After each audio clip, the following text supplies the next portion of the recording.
इस कहानी की शुरुआत में हमें पाताल लोक के बारे में बताया जाता है कि इस दुनिया में माना कंसंट्रेशन का एक ऐसा एटमॉस्फेयर होता है जिसे एबिस कहते हैं, और एबिस इंसानी दुनिया को शैतानों की दुनिया से जोड़ देता है, और इनका कनेक्शन जितना ज्यादा गहरा होगा उतने ही ज्यादा ताकतवर बीस्ट उस एबिस में मौजूद रहेंगे। और अब हमारा मेन कैरेक्टर हमें बताता है कि उस रात मेरे होम टाउन में मौजूद एबिस की गहराई लेवल 12 की थी, और इस गहराई से वो बीस्ट निकले जिन्हें लॉर्ड कहते हैं, और उन्होंने गांव में तबाही मचा दी। अब इन बीस्ट का सामना करने के लिए एक बूढ़ा आदमी अपनी कुल्हाड़ी उठा लेता है, और ये बूढ़ा आदमी हमारे हीरो नोएल का ग्रैंडपा है। इन बीस्ट के आतंक की वजह से लोग बहुत ज्यादा डरे हुए थे। ये सब देख नोएल के दद्दू उससे कहते हैं, इस जगह से बाहर मत निकलना, ठीक है नोएल? जब तक मदद नहीं आती मैं बाहर जाकर उन बीस्ट का सामना करने की कोशिश करता हूँ। जो सुन नोएल कहता है, हमें नहीं पता कि कोई हमारी मदद करने के लिए आएगा भी या नहीं, और आप उन सभी का सामना नहीं कर पाएंगे। तभी उसके दद्दू कहते हैं, शायद तुम भूल रहे हो कि मैं कौन हूँ। मैं वो हूँ जिसे लोग ओवरदैट कहते हैं, और तुम चिंता मत करो, मैं तुम्हारी हिफाजत करूंगा। और ये कहने के बाद उसके दद्दू उन बीस्ट का सामना करने के लिए वहाँ से चले जाते हैं। जिसके बाद हम देखते हैं कि उन बीस्ट ने गांव में तबाही मचा कर रखी थी, और इसके बाद नोएल के दद्दू उन मॉन्स्टर्स से लड़ने लगते हैं। दूसरी ओर नोएल बहुत ही ज्यादा डरा हुआ था, उसे अपने दद्दू की बहुत चिंता हो रही थी। दूसरी ओर उसके दद्दू मॉन्स्टर्स को हराते हुए उनके लीडर के पास पहुँच गए थे, और उन मॉन्स्टर्स के लीडर से लड़ते हुए वहाँ एक बहुत बड़ा धमाका होता है। इस धमाके के बाद चारों ओर शांति आ जाती है, लेकिन गांव पूरी तरह से तहस नहस हो चुका था। और बाहर आकर नोएल देखता है अपने घायल दद्दू को। वो उनके पास जाता है, और अब उसके दद्दू कहते हैं, नोएल, यही सीकर्स की किस्मत होती है, उनके सिर पर मौत हमेशा मंडराती रहती है। लेकिन ये सब जानने के बाद भी नोएल, क्या तुम एक सीकर बनोगे? एक नए दिन के उजाले के साथ नोएल कहता है, हाँ, मैं एक सीकर जरूर बनूंगा। दद्दू कहते हैं, मुझसे वादा करो कि तुम सबसे ज्यादा ताकतवर सीकर बनोगे। नोएल रोते हुए कहता है, मैं वादा करता हूँ।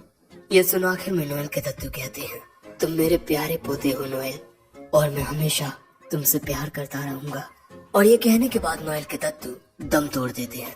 नोएल के दद्दू ब्रांडन स्टॉलन दुनिया के सबसे ज्यादा ताकतवर सीकर थे, जिन्होंने लेवल 13 के एबिस में मौजूद कोसाइटस द सिल्वर फिश नाम के बीस्ट को हराया था, जिस वजह से उन्हें एक नाम मिला, ओवरदैट। और दोस्तों, अब 2 साल गुजरने के बाद हम नोएल को उसकी एक टीम के साथ देखते हैं। वादे के मुताबिक वो एक सीकर बना। वो अपनी टीम को बताता है कि कब क्या करना है। उसकी टीम मेंबर तानिया रोशनी करती है, जिस वजह से मॉन्स्टर्स को कुछ दिखाई नहीं देता। इसी का फायदा उठाकर वॉल्टर और लियोट मॉन्स्टर्स को खत्म कर देते हैं। नोएल एक टॉकर है, द वीकेस्ट सपोर्ट क्लास, और इस वक्त इनका सामना लेसर वैम्पायर नाम के lower class vampire type monster से हो रहा है। जो क्वीन होती है वो एक ही बार में इस टाइप के बहुत सारे मॉन्स्टर्स को जन्म देती है, और भले ही ये लेसर वैम्पायर मैजिक का यूज ना कर पाते हो, लेकिन ये काफी स्ट्रांग होते हैं, और ये तब तक नहीं मरते जब तक इनका सिर इनके धड़ से अलग ना हो जाए। इसीलिए आगे बढ़ते हुए वॉल्टर कहता है, हमें सीधा क्वीन को मारने के लिए जाना चाहिए। वो कहता है, नहीं, ऐसा करना हम सी रैंकर्स के लिए बहुत खतरनाक हो सकता है। इसीलिए क्वीन पर हमला करने से पहले हमें उसके बच्चों को खत्म करना होगा, तब हमारे जीतने के चांसेस ज्यादा होंगे। ये बात सुन वॉल्टर कहता है, ठीक है, जैसा तुम कहो। आखिर तुम्हारी बदौलत ही तो हम इस मिशन को अच्छे से कर पा रहे हैं। Great talker Noel. दोस्तों, टॉकर एक सपोर्ट जॉब है। वो लड़ नहीं सकता, लेकिन अपनी स्ट्रेटजीज के जरिए पार्टी की पावर को बढ़ा सकता है। इसी वजह से एक टॉकर को सबसे ज्यादा कमजोर माना जाता है। अब इससे पहले कि नोएल कुछ कह पाता, अचानक ही वहाँ पर एक खतरनाक वैम्पायर मॉन्स्टर आकर इनके ऊपर पॉइजनस गैस से हमला कर देता है। उस हमले से ये तीनों तो बच जाते हैं, लेकिन नोएल पॉइजनस गैस में फंस जाता है। और जैसे ही तानिया नोएल की मदद करने के लिए जाती है, वो मॉन्स्टर आकर तानिया पर हमला करके उसे दूर फेंक देता है। सो इसके बाद लियोट और वॉल्टर एक साथ मिलकर उस मॉन्स्टर का सामना करने लगते हैं। लेकिन उस मॉन्स्टर की ताकत इनके सामने बहुत बहुत बहुत ज्यादा थी। दोस्तों, शायद यही क्वीन है और नोएल की स्ट्रेटजीज के बिना इन दोनों का जीत पाना लगभग नामुमकिन है।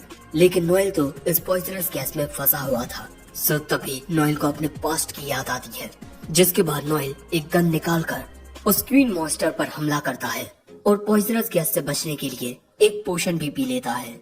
और अब नोएल खुद सामना करने वाला है इस क्वीन मॉन्स्टर का। इसके बाद नोएल अपनी टॉकर स्किल टैक्टिशियन को एक्टिवेट करके अपने पार्टी मेंबर्स को ऑर्डर्स देने लगता है, जिस वजह से उनकी पावर 25% बढ़ जाती है।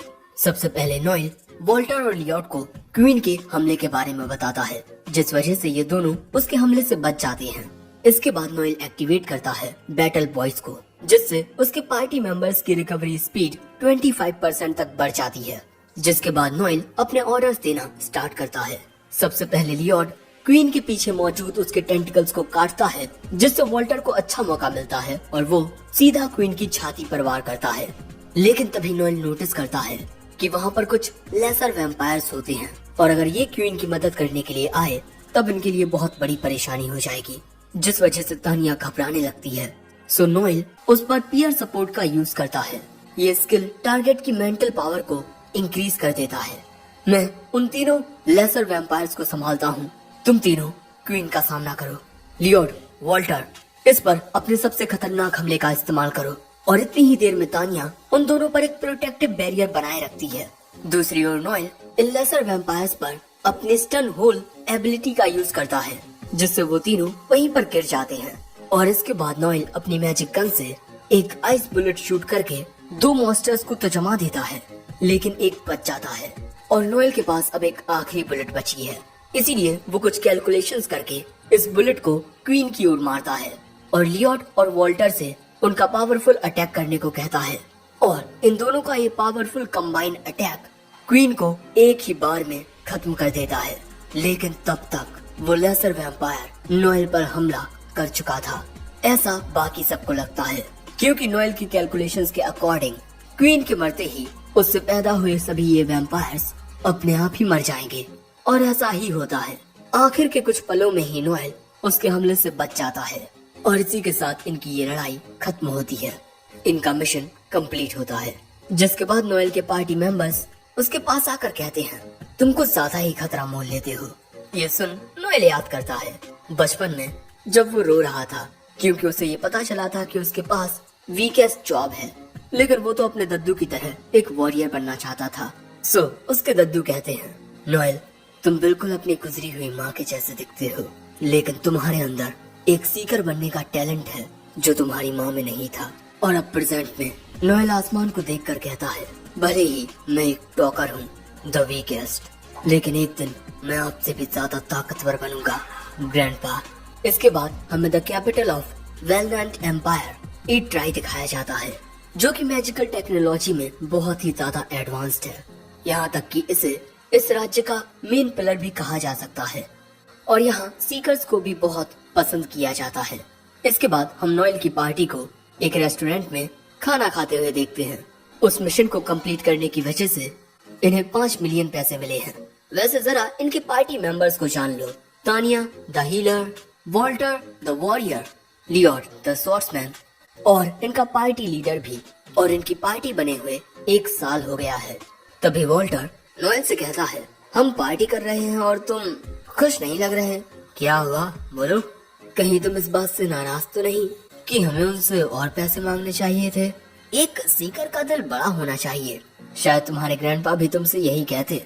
ये बात सुन नोएल को याद आता है कि उसके दद्दू ने उससे कहा था, एक सीकर को पैसे की कीमत समझनी चाहिए, बिना पैसों के वो अच्छे इक्विपमेंट और आइटम नहीं खरीद सकता। और दूसरे लोग चाहे कुछ भी कहें, एक सीकर को मुंह खोल कर पैसे मांगने चाहिए। हमेशा याद रखना नोएल, कोई तुम्हें कम ना आके। लेकिन तभी प्रेजेंट में वॉल्टर कहता है, तुम्हें पैसे को लेकर इतना ऑब्सेस्ड नहीं होना चाहिए, ये हमारी पार्टी की रेपुटेशन को खराब कर देगा। जो सुन नोएल कहता है, ठीक है, चलो मुझसे गलती हो गई। और द ग्रेट वॉरियर वॉल्टर के समझाने पर मैं समझ गया। जो सुन वॉल्टर कहता है, हे सही से बात करो, मैं तुमसे 2 साल बड़ा हूँ। वो कहता है, क्या हुआ कि तुम मुझसे बड़े हो? एक सीकर के लिए सबसे ज्यादा जरूरी उसकी स्किल्स होती हैं। और इसी तरह इन दोनों के बीच बहस छिड़ जाती है और वॉल्टर चिल्लाने लगता है, लेकिन उसके चिल्लाने से भी नोएल को घंटा फर्क नहीं पड़ता, जिस वजह से वॉल्टर नोएल की कॉलर पकड़ लेता है। लेकिन इन दोनों के बीच मारपीट शुरू होने से पहले ही लियोड इन्हें रोक देता है और इसके बाद वो तानिया के साथ जाकर बात करने लगता है, जो देख शायद वॉल्टर को अच्छा नहीं लगता। जिसके बाद शाम के वक्त इन सभी को रिवॉर्ड का अपना अपना हिस्सा मिलता है, लेकिन equipment repairs, party operation cost और पेमेंट टू द क्लैन की वजह से इन्हें बहुत कम पैसे मिलते हैं। सो लियोड कहता है, उदास मत हो, अगर हम इसी तरह से आगे बढ़ते रहे तो जल्द ही हम काफी सारे पैसे कमाने लगेंगे। सो नोएल कहता है कि अच्छे मिशंस मिलना बहुत मुश्किल होता है। क्लैंस की तरह हमें मिशंस डायरेक्टली कंट्री से नहीं मिलते और लगभग सभी एबिस प्योरिफिकेशंस टास्क क्लैंस के द्वारा किए जाते हैं और हमारे फेल होने पर हमें पेनल्टी भी देनी पड़ती है। वैसे दोस्तों, अब तक नोएल की पार्टी ने 12.8 मिलियन पैसे सेव कर लिए हैं। इसीलिए नोएल आइडिया देता है कि अब उन्हें एक क्लैन एस्टेब्लिश कर लेना चाहिए, लेकिन एक क्लैन एस्टेब्लिश करने के लिए राज्य को 20 मिलियन पैसे देने पड़ते हैं, लेकिन इनके पास सिर्फ 12.8 मिलियन है। इसी वजह से बाकी के 7.2 मिलियन नोएल खुद देगा। लियोड कहता है, एक क्लैन के लिए हमारे पास ऑपरेशंस का एक बेस भी होना चाहिए। ऐसी ही बातें करके लियोड और तानिया नोएल को समझाने की बहुत कोशिश करती हैं, लेकिन नोएल कहता है कि अब नहीं तो कब। इंतजार करते करते बहुत वक्त बीत चुका है और सीकर बनने के बाद से ही नोएल क्लैंस के बारे में नॉलेज गेन करता आ रहा है, इसीलिए अब उसके पास काफी ज्यादा नॉलेज है। सो लियोड कहता है, हम अभी काफी छोटे हैं और हमारे पास एक्सपीरियंस भी नहीं है, मुझे नहीं लगता लोग हम पर भरोसा करेंगे। नोएल कहता है, अगर लोग हम पर भरोसा नहीं करेंगे तब हम उनका भरोसा जीतेंगे और लोग भी यही चाहते हैं कि ज्यादा से ज्यादा लोग सीकर बनकर उनकी हिफाजत करें। ऐसे लोग जो अच्छे दिखते हैं और उनमें ताकत होती है, तब ऐसे लोगों को लोग बहुत पसंद करते हैं। और अगर एक क्लैन किसी कंपनी के साथ किसी कॉन्ट्रैक्ट को साइन कर लेता है तब उसे स्पॉन्सरशिप फीस भी मिलती है। इसी के साथ ये सभी काफी ज्यादा गुड लुकिंग भी हैं। इसीलिए वॉल्टर नोएल की बात मान लेता है। वो भी ये छोटे मोटे काम करके थक चुका है, उसे अपनी जिंदगी में स्टेटस, फेम और मनी चाहिए। वो भी कई सारी लड़कियों के साथ रातें गुजारना चाहता है और जब तानिया उसे ऐसा करने से मना करती है तब वॉल्टर कहता है, तुम मुझे रोक रही हो, तब क्या तुम मेरी बनोगी? सो तभी बीच में लियोड आ जाता है, क्योंकि तानिया उसकी है। आखिर में नोएल पूछता है, लियोड तुम्हारा क्या फैसला है? अगर तुम अब भी इनकार करते हो तो मुझे मेरे हिस्से के पैसे दे दो, मैं ये पार्टी छोड़कर चला जाऊंगा। इस पार्टी को बनाते वक्त मैंने तुम सभी से कहा था कि मेरा एक सपना है द ग्रेटेस्ट सीकर बनना, जो ओवरडेथ से भी ज्यादा महान हो। अब नोएल का ये जुनून देखकर लियोड को उसकी बात माननी पड़ती है और वो तानिया से भी कहता है, आज नहीं तो कल हमें ये करना ही पड़ता। वैसे आगे की बातें हम कल नहीं परसों करते हैं लंच करते हुए। सो अब नोएल कहता है, मुझे समझने के लिए शुक्रिया लियोड, तानिया। और इसके बाद वो वहाँ से जाने लगता है, लेकिन तभी तानिया उससे कहती है, नोएल अच्छे से आराम करना। वो कहता है, हाँ तुम भी, और वहाँ से चला जाता है। लेकिन यहाँ लियोड जरा उदास नजरों से तानिया को देखता है। अगले दिन सुबह होते ही वॉल्टर हाँकते हुए नोएल के कमरे में आता है और उसे बताता है कि लियोड और तानिया, उन्होंने हमें धोखा दिया। ये बात सुन नोएल हैरान रह जाता है। दूसरी ओर हम देखते हैं कि लियोड और तानिया नोएल को धोखा देकर आगे बढ़ चुके हैं और यही यह एपिसोड एंड हो जाता है। एपिसोड 2 की शुरुआत में हमें पता चलता है कि लियोड ने एक इन्वेस्टमेंट की थी जिसमें वो फेल हो गया, जिस वजह से उसके ऊपर बहुत सारा कर्ज आ गया। और इसके बाद लियोड ने इनकी पार्टी के 12.8 मिलियन अपना पर्सनल कर्ज चुकाने के लिए दे दिए और इसके बाद वो तानिया के साथ यहाँ से भाग गया। और ये सब जानकर नोएल हंसने लगता है। मुझे लगा नहीं था कि वो सच्चा सा दिखने वाला लियोड ऐसा कर सकता है। वैसे ये लेटर वॉल्टर को लियोड के कमरे में मिला है। वॉल्टर ने कल रात शराब पीते वक्त एक बहुत ही अच्छे मिशन के बारे में सुना और इसी बारे में जब वो सुबह लियोड को बताने के लिए गया तो वो वहाँ पर नहीं था। कमरे की सफाई करने वाले ने वॉल्टर को ये लेटर दिया। नोएल पूछता है, क्या उसने बताया कि लियोड यहाँ से कब निकला था? वॉल्टर बताता है, रात करीब 8 बजे। अभी सुबह के 9:30 बज चुके हैं। अगर वॉल्टर नहीं जाता तब हमें इस बारे में दोपहर तक पता ही नहीं चलता। काफी अच्छा प्लान था। वॉल्टर पूछता है कि अब हम क्या करें? नोएल कहता है, अगर हम पूछताछ करें तब हमें पता चल जाएगा कि वो लोग किस गेट से गए हैं जिससे हम जान पाएंगे कि वो किस ओर गए हैं और फिर हम घोड़ों के जरिए उन्हें पकड़ सकते हैं। वॉल्टर कहता है तो चलो चलते हैं, मैं उसे पकड़कर पीटना चाहता हूँ। नोएल कहता है मुझे यही लगा था कि तुम ऐसा ही कहोगे, उसे पीटकर फिर से उससे दोस्ती कर लेना। उन्होंने हमें जानबूझकर धोखा दिया है, उन्हें पकड़ना ही सब कुछ ठीक नहीं करेगा। हो सकता है कि हम में से किसी की जान चली जाए और हो सकता है कि मेरी मदद से तुम लियोट को हरा भी दो, लेकिन तानिया का क्या तुम उससे लड़ पाओगे? और क्या उनसे लड़ने से हमें हमारे पैसे मिल जाएंगे? वो दोनों हर एक चीज को मद्देनजर रख कर भागे हैं। ये सुन वॉल्टर पूछता है तो हम कुछ नहीं करने वाले? नोएल कहता है नहीं, उन्होंने जो किया है वो उसकी कीमत चुकाएंगे। इसके बाद हम इन दोनों को रेस्टोरेंट के पास देखते हैं और यहाँ नोएल कहता है वॉल्टर तुम भले ही बेवकूफ हो लेकिन एक माहिर योद्धा हो, लेकिन सोचने का काम तुम्हारा नहीं मेरा है। और इसके बाद वो स्पोर्ट क्लब के अंदर आकर कहता है मेरे पास सभी सीकर्स के लिए एक जॉब है। हमारी पार्टी के 2 मेंबर्स लियोट और तानिया हमारा पार्टी फंड लेकर भाग चुके हैं और जो कोई भी उन दोनों को हम तक जिंदा लेकर आएगा हम उन्हें 2 मिलियन पैसे देंगे। वैसे ये सब बातें सुन वॉल्टर हैरान हो चुका था, लेकिन यहाँ पर नोएल ने ये चाल बहुत सोच समझ कर चली है। तो क्या कोई है जो इस काम को करना चाहेगा? तभी एक लड़का अपना हाथ उठाता है। मेरी टीम लाइटनिंग बाइट ये काम करेगी। नोएल कहता है ठीक है, मैं तुम्हें ऑन द स्पॉट 2 मिलियन दे दूंगा, लेकिन मुझे नहीं पता वो लोग कहाँ गए हैं, लेकिन वो भागे कल रात ही है। ये बात सुन वो लड़का कहता है तब तो हम उन्हें पकड़ लेंगे। इसके बाद वो और उसकी पार्टी लियोट और तानिया को पकड़ने के लिए निकल पड़ते हैं, लेकिन तभी एक और आदमी नोएल के पास आता है। इसके बाद ये आदमी इन दोनों को बताता है कि उसने कल रात 2 ट्रैवलर्स को जाते हुए देखा था। मुझे पता है कि वो लोग किस ओर गए हैं, लेकिन मैं फ्री में नहीं बताऊंगा। नोएल कहता है तुम्हारी पार्टी उन दोनों को नहीं हरा पाएगी, हमारी मदद के बदले में हम तुम्हें 1 मिलियन देंगे। वो आदमी कहता है अरे नहीं यार, मेरी पार्टी में 4 लोग हैं। और इसके बाद वो नोएल के साथ भावतौल करने लगता है, लेकिन नोएल उसे देखकर ही समझ चुका था कि ये किस तरह का बंदा है और इसीलिए वो अपनी बात से जरा भी पीछे नहीं हटता और आखिर में उस आदमी को 1 मिलियन में मानना ही पड़ता है। और अब वो बताता है कि उसने उन दोनों को साउथ गेट से वर्ले रोड की ओर जाते हुए देखा था। शायद वो दोनों कार्नॉट ब्रिज की ओर गए हैं। नोएल कहता है ठीक है, साउथ गेट पर जाकर अपनी पार्टी के साथ मेरा इंतजार करो। वॉल्टर तुम भी उनके साथ जाओ, मुझे यहाँ थोड़ा और काम करना है। अगले सीन में हम इन सभी को साउथ गेट पर देखते हैं और यहाँ वॉल्टर पूछता है नोएल अगर हमारी उनसे हाथापाई हुई तो क्या तुम उन्हें मारने से पीछे नहीं हटोगे? वो कहता है हाँ बिल्कुल, मैं बहुत वक्त से इस बारे में सोच रहा था कि मुझे उनके साथ क्या करना चाहिए और मुझे अपना जवाब मिल चुका है। वैसे अगर तुम मेरी बात से सहमत नहीं हो तो यहीं रुककर इंतजार करो। लेकिन वॉल्टर कहता है मैं तुम्हारे साथ जाऊंगा। इसके बाद नोएल कहता है वॉल्टर तुम दिल के बहुत अच्छे हो, लेकिन अभी इससे चीजें बस मुश्किल होंगी। दूसरी ओर हम देखते हैं कि तानिया और लियोट चलते चलते एक विलेज में आ जाते हैं और आज रात यहीं रुकने का तय करते हैं। और यहाँ लियोट कहता है तुम चिंता मत करो, नोएल जानता है कि उसे हमें पकड़ने से पैसे वापस नहीं मिलेंगे, वो हमारे पीछे नहीं आएगा। लेकिन तभी वॉल्टर और नोएल इन दोनों के पीछे आ जाते हैं इस आदमी की पूरी पार्टी के साथ। और लियोट के कुछ भी करने से पहले नोएल अपनी स्किल का यूज करके इन दोनों को रोक देता है, जिस वजह से ये दोनों हिलडुल नहीं पाते। अब अगले सीन में वॉल्टर पूछता है आखिर तुमने हमें धोखा क्यों दिया?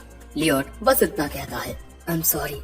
नोएल कहता है लियोट मैं लेटर पढ़कर समझ चुका हूँ कि आखिर तुमने ऐसा क्यों किया, लेकिन इनकी पार्टी ने लेसर वैम्पायर्स को मारकर जो पैसे कमाए थे लियोट उन्हें भी खर्च कर चुका है अपना कर्ज चुकाने में। जो सुन नोएल कहता है यानी कि तुमने कोई इन्वेस्टमेंट नहीं की, बल्कि तुम तो एक जुआरी हो, है ना? और जुए में तुमने बहुत पैसे हार दिए और इसके बाद अपना कर्जा चुकाने के लिए अपनी पार्टी के फंड का यूज किया। ये बात जान वॉल्टर लियोट पर गुस्सा करने लगता है, लेकिन अब लियोट कहता है पार्टी लीडर होने के नाते मुझ पर कितना प्रेशर रहता था और मैं भी पार्टी के फंड को इस तरह चुराना नहीं चाहता था, लेकिन बढ़ते हुए कर्ज ने मुझे ऐसा करने पर मजबूर कर दिया। लेकिन क्या इसमें तुम दोनों की गलती नहीं है? तुम लोगों ने लीडर की सभी जिम्मेदारियां मेरे ऊपर थोप दी। सो तभी नोएल लियोट में एक लात मारता है और कहता है तुम एक लीडर बनना चाहते थे, इसीलिए तुम्हें लीडर बनाया हमने, लेकिन अब तुम उसके प्रेशर से तंग हो रहे हो। तुमने हमारा सारा पैसा जुए में गवा दिया और यहाँ नोएल के पीटने पर लियोट खून फेंक देता है, जो देख तानिया कहती है प्लीज लियोट को जाने दो। नोएल कहता है तो क्या तुम इसकी जगह लोगी? मैं जेंडर इक्वलिटी पर भरोसा करता हूँ। तुम भले ही एक लड़की हो, लेकिन मैं तुम पर भी कोई रहम नहीं दिखाऊंगा। और अब नोएल अपनी स्किल का यूज करके तानिया से पूछता था तुम भी इसके साथ जुआ खेलती थी है ना? तानिया जवाब देती है हाँ, हमने एक साथ पार्टी के फंड्स को खर्च किया, लेकिन ये सब गलती इस बेवकूफ लियोट की है। अगर वो मुझे और खेलने देता तब मैं जीत सकती थी। अभी अभी नोएल ने जिस स्किल का यूज किया उसका नाम है ट्रुथ प्योरिफिकेशन। इसके जरिए कोई भी टॉकर किसी से भी सच जान सकता है, लेकिन पर्सनल यूज के लिए इसका इस्तेमाल करना गैर कानूनी है। लेकिन यहाँ पर नोएल ने इसका इस्तेमाल एक धोखेबाज के खिलाफ किया है।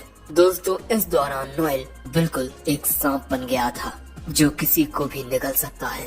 वैसे अब नोएल कहता है तुम दोनों को लगभग 10 साल की सजा होगी, जहाँ तुम्हें मजदूरी करनी पड़ेगी। तभी ये आदमी कहता है वैसे अब तुम्हें हमारी पेमेंट दे देनी चाहिए। नोएल कहता है मैं तुम्हें पैसे दे दूंगा, रुको जरा। लेकिन तभी वो आदमी नोएल का हाथ पकड़ लेता है। नोएल उसे गिरा कर कहता है मुझे छुओ मत, मैंने कहा ना मैं तुम्हें पैसे दे दूंगा। तुम जैसे लोग सच में सिर्फ कचरा होते हैं। ये सुन वो आदमी अपना खंजर निकाल लेता है। सो तभी नोएल उसमें एक जोरदार मुक्का मारता है और वो आदमी वहीं बेहोश हो जाता है। ये हमला करना नोएल को उसके दादा ने सिखाया है। दिल की ओर एक जोरदार मुक्का मारने से दिल के मसल्स कुछ देर के लिए पैरालाइज हो जाते हैं और तुम्हें ये टेक्निक सीखनी होगी अपनी खुद की हिफाजत करने के लिए, क्योंकि मैं तुम्हें मरते हुए नहीं देख सकता नोएल। अब इसके बाद नोएल की ओर एक रथ आता है। वो रथ रुकता है और उसमें से एक शख्स नीचे उतरते हुए कहता है ये जगह कितनी गंदी है। दोस्तों, ये आदमी है एक स्लेव ट्रेडर फिनोशियो बार्जीनी, कैपिटल की सबसे बड़ी मूव फैमिलीज में से एक लुसियानोस, और ये उनका एक यंग लीडर है, द बॉस ऑफ बार्जीनी फैमिली। और इसके अजीब उटंग बिहेवियर की वजह से लोग इसे द मैड क्लाउन कहते हैं। दोस्तों, जब नोएल ने वॉल्टर से कहा था कि उसे यहाँ कुछ काम है, तब वो इस आदमी से मिलने गया था। नोएल ने जो खोया है वो उसे वापस पाना चाहता है, लेकिन इन दोनों के पास तो पैसे ही नहीं है। इसीलिए अब वो तानिया और लियोट को फिनोशियो को बेच देगा गुलाम बनने के लिए। आगे नोएल कहता है या तो मैं तुम्हें इसे बेच दूं या फिर तुम दोनों को पुलिस के हवाले कर दूं। लेकिन जिन कैदियों को मजदूरी की सजा सुनाई जाती है वो अक्सर माइंस में मर जाते हैं काम करते करते। तुम दोनों के लिए गुलाम बन जाना ज्यादा बेहतर रहेगा। फिनोशियो, तुम इनके लिए अच्छे मास्टर्स ढूंढना, ओके? जिसके बाद फिनोशियो इन दोनों की स्किल्स चेक करता है और बोलता है कि इनके बदले वो 6 मिलियन देगा, बस। फिनोशियो बताता है इस वक्त मेरे हालात भी कुछ ठीक नहीं है। अगर मैंने इन दोनों को ज्यादा कीमत में खरीदा तो चर्च का ध्यान मुझ पर आ सकता है। नोएल कहता है चलो यार ठीक है, मुझे उनके बदले में 11 मिलियन पैसे चाहिए। लेकिन ये बात सुन फिनोशियो हैरान रह जाता है, तुम 5 मिलियन एक्स्ट्रा कैसे मांग सकते हो? लेकिन फिनोशियो जितनी ज्यादा बहस कर रहा था, नोएल उतनी ज्यादा कीमत बढ़ाता जा रहा था, जिस वजह से फिनोशियो बहुत ज्यादा गुस्सा हो जाता है। सो नोएल कहता है अगर तुम मुझे इन दोनों के बदले 13 मिलियन देते हो तब मैं दूसरों को बताऊंगा कि इनकी कीमत 30 मिलियन है। और ऐसा करके नोएल की प्राइस रेट बढ़ा देगा। और अगर नोएल ऐसा करेगा तो इनको लेने के लिए काफी अच्छे कस्टमर्स आ सकते हैं।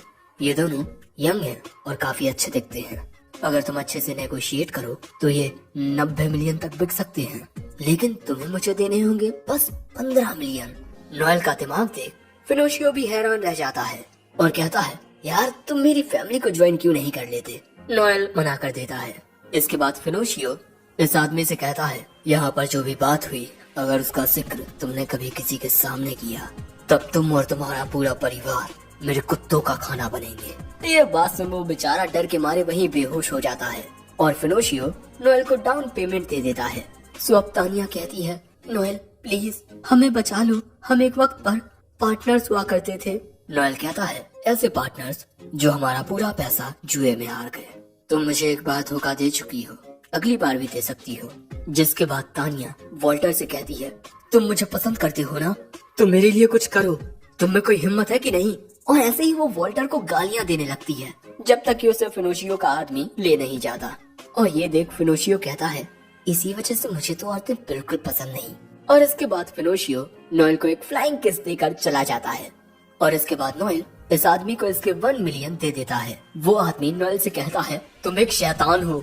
नोएल वहाँ से जाते हुए मन में कहता है शैतान, मैं एक सीकर हूँ जो दूसरों की हिफाजत करता है, लेकिन ये अल्फाज कितना अच्छा है। अब तो मैं इसी नाम के साथ इस दुनिया का सबसे ताकतवर शख्स बनूंगा। अगले सीन में हम वॉल्टर को देखते हैं जो शायद सब कुछ छोड़कर जा रहा था। नोएल उसके पास आकर उसे एक शीशी देता है और हमें पता चलता है कि पिछली रात वॉल्टर ने नोएल को बताया कि वो सीकर का काम छोड़ रहा है। नोएल उसे समझाता है हम अपने लिए अच्छे और ताकतवर पार्टनर्स ढूंढ सकते हैं, लेकिन वॉल्टर कहता है तुम मुझसे बहुत स्ट्रॉन्ग हो नोएल। वो कहता है हाँ तुम बेवकूफ हो, लेकिन एक होनहार वॉरियर हो और साथ ही बहुत ताकतवर भी। वॉल्टर, हम फिर से अपनी पार्टी बना सकते हैं और उसमें मुझे तुम्हारी जरूरत है। लेकिन वॉल्टर हार मान चुका था और आखिर में वो बस नोएल से माफी मांगता है और अब प्रेजेंट में नोएल वॉल्टर से गुड बाय कहकर वहाँ से जाने लगता है। लेकिन तभी वॉल्टर कहता है क्या तुम जानते हो, तानिया जिसे सच में पसंद करती थी वो तुम हो, लेकिन शायद तुम्हें तुम्हारी जिंदगी में प्यार और सुकून नहीं चाहिए। तुम सिर्फ ताकतवर बनना चाहते हो। तुम सच में सबसे ज्यादा खास हो। और इसके बाद हमें नोएल की पार्टी की कुछ यादें दिखाई जाती हैं और आखिर में वॉल्टर कहता है गुड लक नोएल। और ये कहते हुए वॉल्टर आंसू भी बहाता है और अब नोएल बिल्कुल अकेला बचा है। उसे फिर से अपनी पार्टी के लिए मेंबर्स को ढूंढना होगा। लेकिन जाते हुए नोएल को एक सांप की खाल दिखाई देती है। सांप अपनी पुरानी खाल उतारते हैं ताकि उन्हें नई, बेहतर और मजबूत खाल मिले। मुझे भी इन्हीं की तरह अपनी खाल को उतारना होगा। मैं ब्लू बियॉन्ड को फिर से शुरू करूंगा।